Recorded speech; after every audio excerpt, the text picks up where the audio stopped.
오늘 비전의 사람이 되라라는 제목 가지고 말씀을 드립니다. 여러분, 믿음의 사람의 특징이 뭘까요? 믿음의 사람은요, 오늘도 충실하게 살지만 오늘 못지않게 내일에 대한 비전과 꿈을 품고 살 줄 압니다. 여러분, 하나님이 어떤 사람과 함께 할까요? 당연히 믿음의 사람과 함께 하시겠죠? 그리고 비전의 사람과 함께 하십니다. 그리고 비전의 사람을 통해서 역사하십니다. 그렇다면 비전이 뭘까요? 비전이라는 것은 당장 눈앞에는 보이지 않지만 미래를 내다볼 줄 아는 그 안목을 말합니다. 통찰력을 말합니다. 그럼 구체적으로 믿음의 사람의 특징이 뭘까요? 첫째로, 비전의 사람은 목표가 분명합니다. 뭐가 분명해요? 목표가 분명합니다. 여러분, 비전과 야망은 다릅니다. 비전과 야망이 미래지향적이고 꿈과 희망을 품고 산다는 의미에서는 같습니다만은, 비전은 나도 잘 되고 다른 사람도 잘 되게 합니다. 반면에 야망은 자기 욕심을 채우는 거기 때문에 결국에 가서는 자기도 망하고 남도 망가뜨립니다.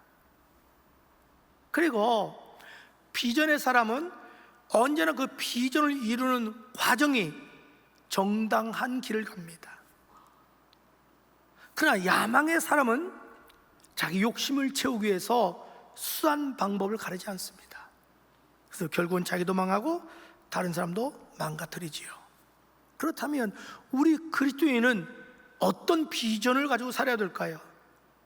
여러분의 작은 비전은 여러분의 소원을 이루는 거지만, 궁극적으로 우리 그리스도인의 비전은 하나님께 영광을 돌리는 것이 되어야 합니다. 하나님께 영광 돌리는 것이 우리 그리스도인의 최고의 가치요, 최고의 비전이요, 최고의 위대함이 되어야 됩니다. 성경 그렇게 말합니다. 고린도서 10장 31절에 화상보 시작. 그런즉 너희가 먹든지 마시든지 무엇을 하든지 다 하나님의 영광을 위하여 하라. 자, 무엇을 하든지 어떻게 해요? 하나님의 영광을 위해서 하라는 거죠. 그 작곡가 하이든이 오랫동안 심혈을 기울여서 천지 창조를 작곡했습니다.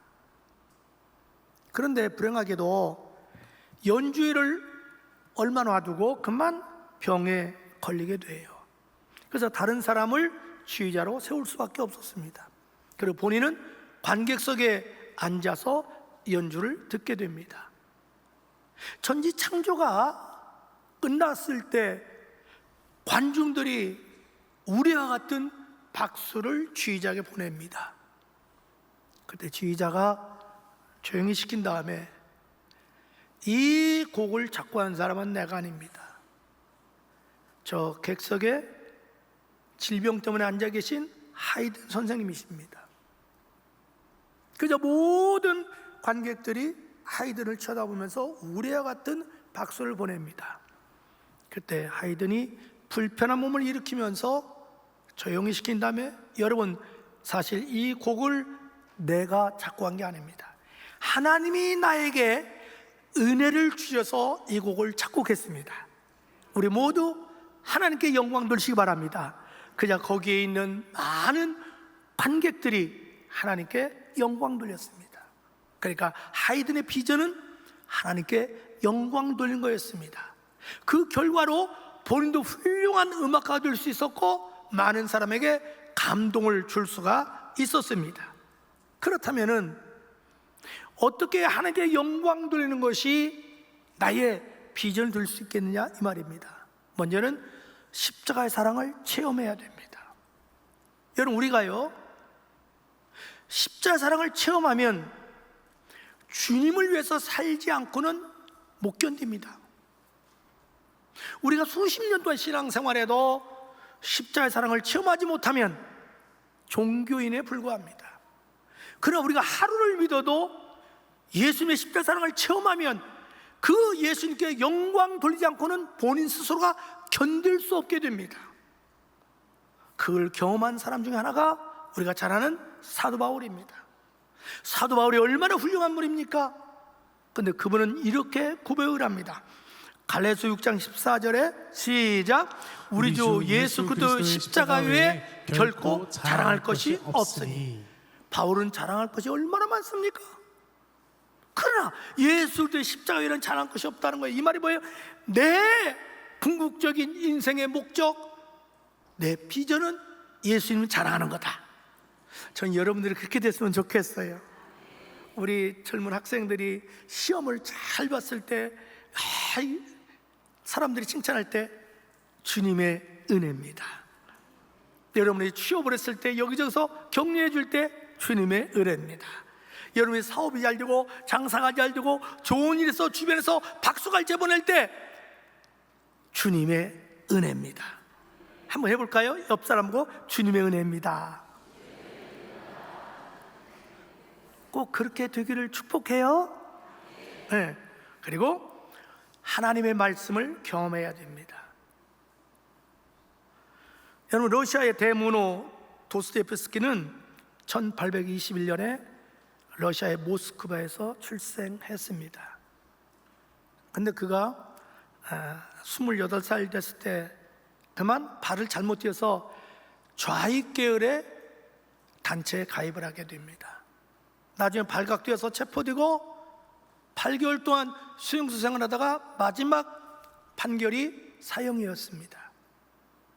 그래서 그는 사형수들과 함께 어느 날 시베리아의 움츠크로 가는 기차를 타게 됩니다. 가는 도중에 조그만 시골역에 도착하게 됐을 때 일단의 장교 부인들이 사형수들을 위해서 차를 준비해서 차를 대접합니다.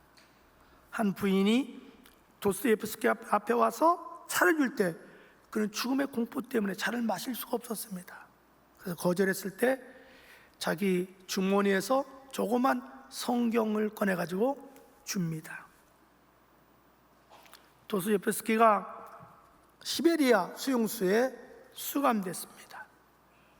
그는 그 중에서 성경을 꺼내서 읽기 시작합니다. 거기서 예수님을 만나게 돼요. 막 가슴이 뜨거워지는 거예요. 그다음 어느 날 사형의 날이 다가왔어요. 그래서 사형장으로 나왔습니다. 저 앞에 교회가 보이고 십자가 보여요. 그래서 죽음을 위해서 기도를 했습니다. 근데 딱 2분 남겨두고 황제의 특사가 막 급히 온 거예요. 사형을 중지하라고. 황제가 중지 명령을 내린 겁니다. 구사일생으로 도스토옙스키는 살아납니다. 그리고 러시아 모스크바로 돌아옵니다. 그 이후에 왕성하게 활동을 하는데 모든 그의 작품의 뿌리는 성경이었습니다. 우리가 잘 아는 쥐와벌, 카라마조프 형제들 모든 것이 성경이 기초입니다.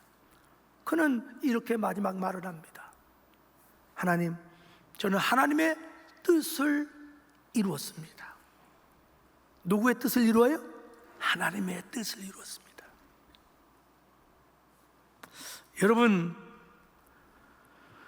여러분들은 어떻습니까? 오늘 많은 우리 믿음의 선배들은 성경을 통해서 하나님의 뜻을 발견했고 하나님의 비전을 발견했고 하나님께 영광 돌렸습니다. 하나님의 뜻을 알아야 하나님께 영광 돌리지 않겠습니까?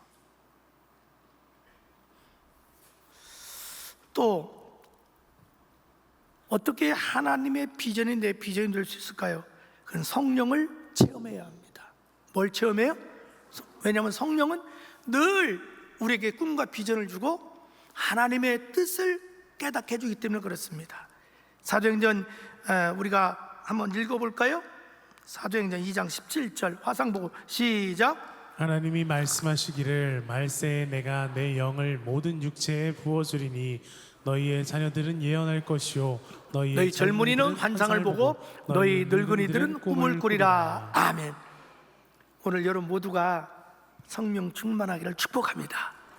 다 꿈과 비전을 갈 수 있어요.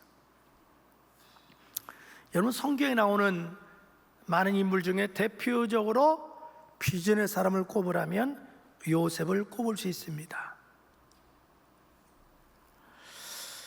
요셉이 어떻게 해서 비전의 사람이 될 수 있었냐면 그는 늘 성령 충만했습니다. 한 번은 에집트의 바로 왕이 나이 30대인 요셉, 시브리 사람 요셉, 죄수였던 요셉을 애굽의 2인자인 총리로 세우려고 합니다. 이 얼마나 파격적이에요. 신하들이 가만히 있겠습니까? 그때 바로 왕이 이렇게 말을 합니다. 사도행전 41장 38절을 보면, 자, 시작. 바로가 그의 신하들에게 이르되 이와 같이 하나님의 영에 감동된 사람을 우리가 어찌 찾을 수 있으리요. 아멘. 이와 같이 하나님의 영, 즉 성령에 충만한 사람을 어디서 찾을 수 있겠냐는 거죠. 둘째로, 비전의 사람은 실력을 키워야 합니다. 뭘 키워요? 여러분, 실력이 없으면 비전은 한낱 꿈에 불과합니다.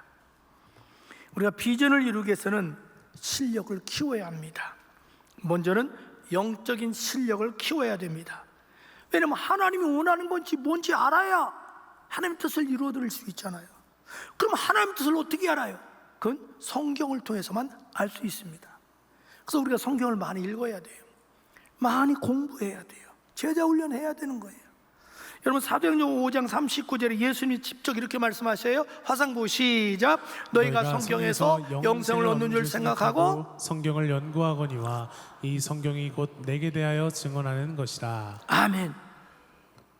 성경을 통해서 우리가 예수님을 만날 수 있고 비전을 품을 수 있어요.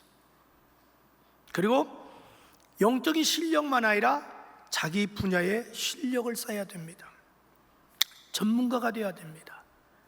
자기 분야의 실력을 쌓기 위해서는 피와 땀과 눈물의 대가를 치러야만 합니다. 여러분, 요셉을 보십시오. 요셉은 억울하게 형제들에게 이렇게 누명해서 팔려가지고 보디발 집에 노예로 팔려왔잖아요. 하나님, 이럴 수가 있습니까? 하나님 살아계시면 어째 나를 이렇게 노예로 팔려옵니까? 신세 타령하거나 원망하지 않았습니다. 최선을 다해서 거기서 실력을 공부하기 시작합니다. 보디발이 보니까 이게 보통 젊은이가 아니에요. 그래서 그를 가정 총무로 세웁니다. 쉽게 말하면 재정 관리를 맡긴 거예요. 너무 잘하는 거예요. 그 정도로 요셉은 배우는데 남다른 특기가 있었어요. 재능이 있었어요. 또 억울하게 누명 쓰고 옥에 갇혔습니다. 얼마든지 하나님 원망할 수 있잖아요. 얼마든지 자기 형제들 원망할 수 있잖아요. 복수의 칼날을 갈 수 있잖아요. 그는 그러지 않았습니다. 내가 왜 이런 고난과 당하는지 지금은 내가 몰라. 그러나 우연이 없어. 여기 하나님의 뜻과 섭리가 있을 거야. 그러면서 교도소에서, 거기는 마침 정치범을 수용하는 그 감옥이었습니다. 그 죄수를 통해서 에집트의 정치, 경제, 문화, 역사, 처세술 철저히 거기서 배웁니다. 사람이 배우려고 맘먹으면 모든 게 다 스승입니다. 배울 수 있습니다. 요셉이 저절로 그렇게 된 게 아니에요. 그렇기 때문에 그가 애굽의 총리 됐을 뿐만 아니라 수십 년 동안 그 실력이 있으니까 롱런할 수 있었던 겁니다. 그건 운이 아닙니다. 단순한 하나님의 기적만이 아닙니다. 요즘은 전문화된 시대입니다. 전문적인 실력을 계속 쌓아야 됩니다. 여러분, 그리고 그 비전을 이루려면 그 실력을 표현할 줄 알아야 됩니다. 내가 아무리 음악적인 실력이 있어도 그걸 목소리나 악기로 표현하지 않는다면 그 사람은 실력 있는 음악가가 될 수 없습니다. 미술가는 그림으로, 서예가는 글씨로, 조각가는 그림으로, 운동선수는 재능으로 표출하지 않으면 그의 실력 발휘할 수 없습니다. 한번 따라해 보세요. 표현이 곧 실력이다. 표현이 곧 실력입니다. 미국의 역대 대통령 중에 40대 대통령 된 사람이 셋입니다. 존 F 케네디, 빌 클린턴, 버락 오바마입니다. 이 세 사람이 어떻게 40대 대통령이 했느냐? 혜성처럼 나타나가지고 저들의 연설 때문에 그렇습니다. 저들의 연설은 아주 짧습니다. 핵심만 푹푹 찌릅니다. 미국 사람들이 막 불같이 일어나는 거예요. 여러분, 히틀러가 어떻게 독일 전 민족을 하나로 해서 이 전쟁 일으킨 줄 압니까? 연설입니다. 표현을 너무 잘합니다. 히틀러는 자연환경까지 이용합니다. 석양에 해가 질 때, 물들 때, 딱 비칠 때 관중을 모아놨습니다. 그걸 햇살이 자기에게 비추게 합니다. 그러고서 연설하면 막 전부 다 미치는 겁니다. 그 연설에. 표현입니다. 아무리 내가 실력이 있어도 표현을 못하면 안 됩니다. 셋째로, 비전의 사람은 마음이 넓어야 합니다. 자, 시편 80편 10절 화상 보고 시작. 내 입을 크게 열라 내가 채우리라 하였으나. 네 입을 크게 열라 내가 채운다. 뭘 크게 열어요? 지금 마음을 크게 열어요. 여러분, 마음이 넓어야 모든 걸 수용할 수 있고 포용할 수가 있습니다. 어떻게 그런 마음이 넓어질 수 있느냐? 먼저는 대인관계를 넓혀야 됩니다. 매일 내가 만나는 사람만 만나고 가까운 사람만 만나고 내가 아는 사람만 만나면 그 사람은 폭이 넓어질 수 없습니다. 우물안 개구리가 됩니다. 내가 마음을 넓히려면 각계가 찍은 사람 다 만나야 됩니다. 이런 사람 저런 사람 저런 사람 이런 사람. 그럴 때에 내 마음의 생각의 폭이 넓어지는 겁니다. 여러분, 요셉을 보십시오. 자기 가족하고 동네 사람만 교제하지 않았습니다. 보디발 집에서도 그냥 난 못쓰니까 노예니까 내 할 일만 해야지. 아니에요. 어떤 그 손님이 오든 다 그분들하고 인사하면서 사귀입니다. 심지어 옥에 갇혔을 때도 어떤 죄수가 됐든 섬기면서 다 교제합니다. 그러면서 실력을 쌓아간 거예요. 여러분, 대인관계가 굉장히 우리 삶에 영향 미칩니다. 그래서 미래를 생각한다면 이 사람 저 사람 많이 사귀어야 됩니다. 그리고 지식도 넓혀야 됩니다. 내가 아는 지식만 가지고는 안 됩니다. 내가 모르는 지식도 여러분 넓혀야 결론은 내 정보력이 넓어집니다. 정보력이 넓은 사람이 성공하는 거예요. 그래서 여러분, 부탁이 너무 유튜브만 보지 마세요. 가짜가 너무 많습니다. 신문은 그나마 거기서 걸른 거예요. 체크된 거예요. 사실이 많아요. 신문을 보면 정치, 경제, 사회, 문화, 세계 역사를 한눈에 볼 수 있어요. 그래서 여러분, 신문을 많이 보세요. 저는 제가 여기서 목회할 때 8시부터 9시까지 정해져 있어요. 중앙일간지를 먼저 다 읽어요. 그 다음에 기독교 신문 국민일보를 꼭 읽습니다. 제가 대전에 사니까 충청일보를 읽습니다. 그럼 모든 사회 돌아가는 걸 알 수 있어요. 우리가 지식이 있어야 마음의 폭이 넓어져요. 그리고 마음이 넓어지려면 여러분, 장소도 넓어져야 돼요. 여행을 많이 해야 됩니다. 우리 젊은 사람들 여행을 많이 하세요. 우리 부모님들 늙어서 여행하려 하지 말고 젊어서 여행해야 돼요. 그리고 자녀들을 빚내서라도 좀 여행 좀 시키세요. 본 사람이 나아요, 안 본 사람보다 몇 배 낫습니다. 보면 볼수록 시야가 넓어져요. 꿈이 넓어져요. 생각이 넓어져요. 그래야 비전이 이루어지는 거예요. 난 우리 부목사님들도 좀 빚내서라도 좀 여행을 많이 좀 성지순례 했으면 좋겠어. 엉뚱한 사람이 아멘 안 해. 좀 여러분, 생각이 좀 열려야 돼요. 답답하면 안 돼요, 여러분들. 우물안 개구리 되지 마세요. 그리고 넷째로, 비전의 사람은 인내할 줄 알아야 합니다. 뭐예요? 인내. 여러분, 비전의 사람은 아무리 힘들고 어려워도 포기하지 않습니다. 끝까지 인내하고 끝까지 견딜 줄 압니다. 영국의 2차 대전의 영웅이었던 윈스턴 처칠이 마지막 자기 모교 옥스퍼드 대학 가서 연설할 때 아주 간단히 했습니다. Never give up. Never give up. Never give up. 결코 포기하지 말라. 결코 포기하지 말라. 결코 포기하지 말라. 왜 아멘 안 해? 언제 아멘 하려고? 집에 가서 생각해보고 아멘 하려고? 은혜 받을 때 즉각 아멘 할지어다. 믿음의 조상 아브라함이 하나님의 주신 그 비전 꿈을 이루는데 25년 걸렸습니다. 요셉은 13년 걸렸습니다. 모세는 무려 80년 걸렸습니다. 다윗은 13년 걸렸습니다. 사도 바울은 16년 걸렸습니다. 그 성경이 이렇게 말합니다. 히브리서 10장 36절 화상 보고 시작. 너희에게 인내가 필요함은 너희가 하나님의 뜻을 행한 후에 약속하신 것을 받기 위함이라. 아멘. 미국의 빌 클린턴 대통령이 어렸을 때 일찍 아버님이 돌아가셨습니다.